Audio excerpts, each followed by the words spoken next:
Hello and welcome to this new video. It's a pleasure for me to see you here. And what we're talking about today. Today we are talking about the term software packages catalog. So what it is and why we need it in daily life as a software developer, and what information for security reasons or what security information we are able to find in this software packages catalog. So if you're interested in this, then stay tuned.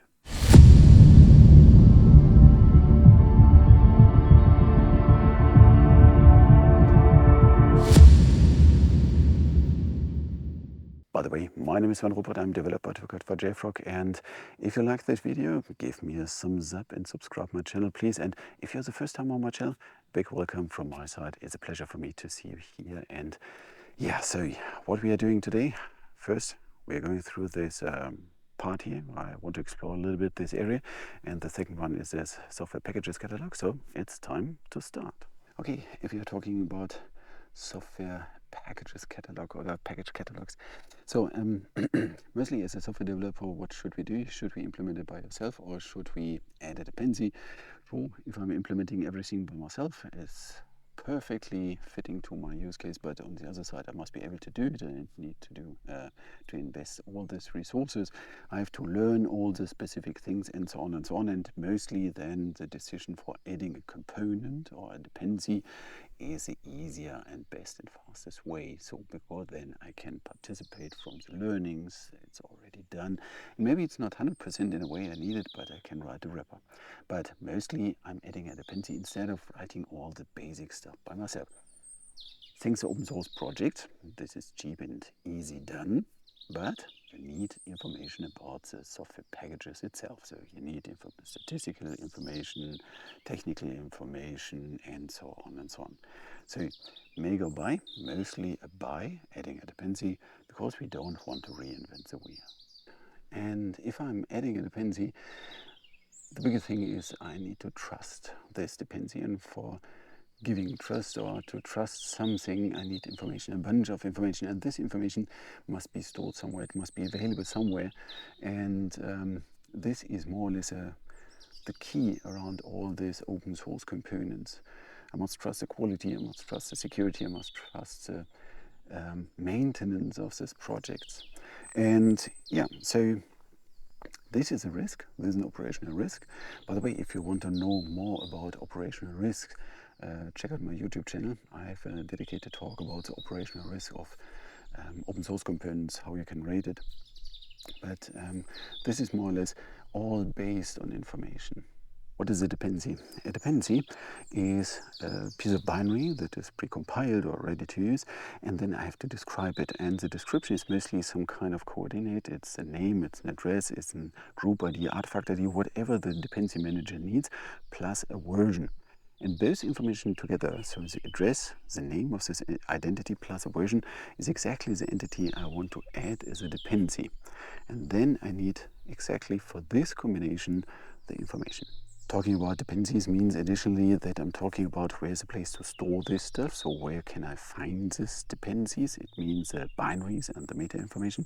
And then the strategy, how to distribute if I'm adding a dependency to this network. And on the other side, how to get this dependency. It means I'm asking at a dedicated point, give me this dependency, and then this transfer will be done to me. So that's mostly part of the dependency management system, but you have the binary as well as the meta information, and both must be in some kind what's the strategy to distribute it and what's the strategy to consume it, to get it.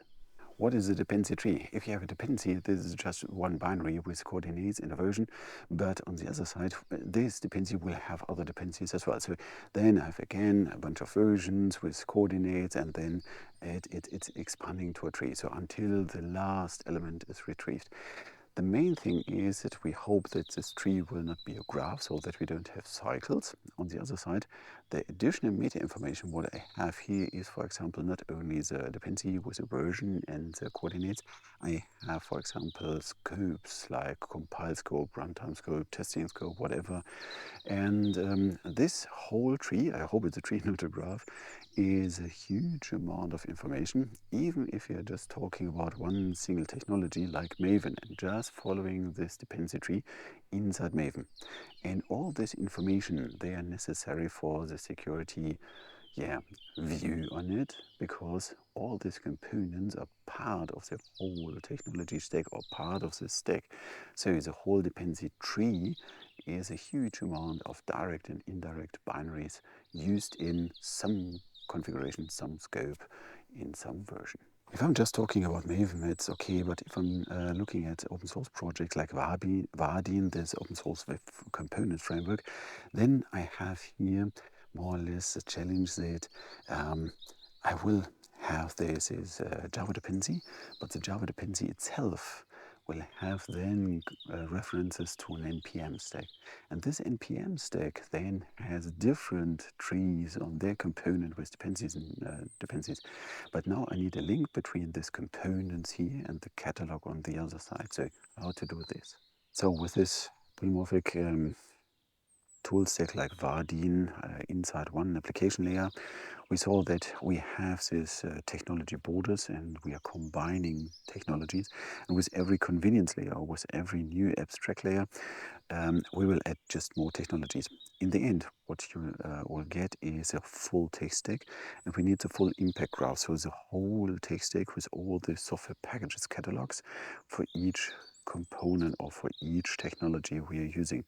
In the end, the challenge is how we can consume this amount of information, how we can merge all these different catalogs, this information in a way that we can consume it so that we have access through a coherent presentation or layer of information without having the semantic breaks of technology layers. We spoke about dependencies and meta information around these dependencies and information about the binaries and all this stuff. So what is exactly in a software packages catalog? So what are the generic metrics or key points to describe a software packages catalog so that we can describe it in a way that's generic enough so that we can adapt with different technologies? Okay, so what is the difference between Docker and Maven? Let's look first at Docker instance. So Docker itself is a repository. You have this name, this repository name, and then you have this version number. But the main thing with Docker is it's a linear list of inheritance, because you have just one from statement inside Docker file or inside a Docker image, so that you can't build up trees. You can just create a single line of inheritance. And this makes it easy in terms of I have just a father, I don't have many fathers, I have just one father. And on the other side, many children can have me as father. Just a short view in Maven. Maven is a little bit different to Docker, so you have just one parent as well, so that's one thing. But on the other side, I can declare a bunch of dependencies on my side and not just others that are referencing me. So others can reference me, for sure, but I can declare a bunch of dependencies, and these dependencies, again, have dependencies, blah, blah, blah. But the main thing is that inside Maven, I can declare version ranges that are valid. And on Docker, I have more or less a dedicated version I'm addressing. So if I have in Maven this version ranges, then I have exponential growth of, this tree is exponentially growing immediately. And there's a possibility of this version ranges that I'm building faster cycles inside the whole tree. And this is very difficult to do, even impossible in Docker. A software packages catalog. So what's the minimum information? The first minimum information I'm expecting is, for example, the version and the publishing date. And here again, make sure that you're not mismatching repository and software packages catalogs. The software packages catalog is just holding meta information and then it's redirecting to the binary. And this binary is part of the repository. The repository can hold meta information for sure, but the software packages catalog is just information, just the meta information and the link to the binary. So don't mix this up between a repository and software packages catalog. A typical information for software packages catalogs or inside software packages catalogs is the statistics about the downloads, for example. So this user-generated information. So this is mostly part of the software packages catalog. It's part of the metadata there. It's mostly not part of the repository. Some repositories provide it, but the software packages catalog should provide this usage information as well. So how many downloads in which time frame, how many per month, daily, and so on, and the growth over the time. So we are talking here about a bunch of statistical information generated by the usage, generated by the user. This is not information that is maintained by the package itself, by the package maintainer. It's maintained by the software packages catalog. The typical part of this software packages catalog, not only the statistics and the ratings and stars and user interaction and likes and dislikes and all this stuff, but the documentation in terms of the README, the core documentation, the README file is mostly published of the software packages catalog as well, because it's the first entry, it's the first presentation of the software package, and it's not done over a website or whatever. It's really presented inside the software packages catalog, so that we have the basic information straight in front of inside the software packages catalog. Some repositories will provide it as well, but it really depends on the user interface. But the core repository is not presenting a readable README file, it's just delivering the file.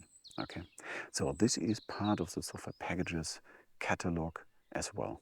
One thing that is necessary for an effective software packages catalog is it must be searchable. You need a full text search in all this user-generated information, the README and the provided metadata from the package itself, so that you are able to find very efficient the packages you need or different packages, so that you can start comparing. So a full text search, mostly oriented in this Google style search, is helpful, so that you can select and search and find the packages inside this software packages catalog.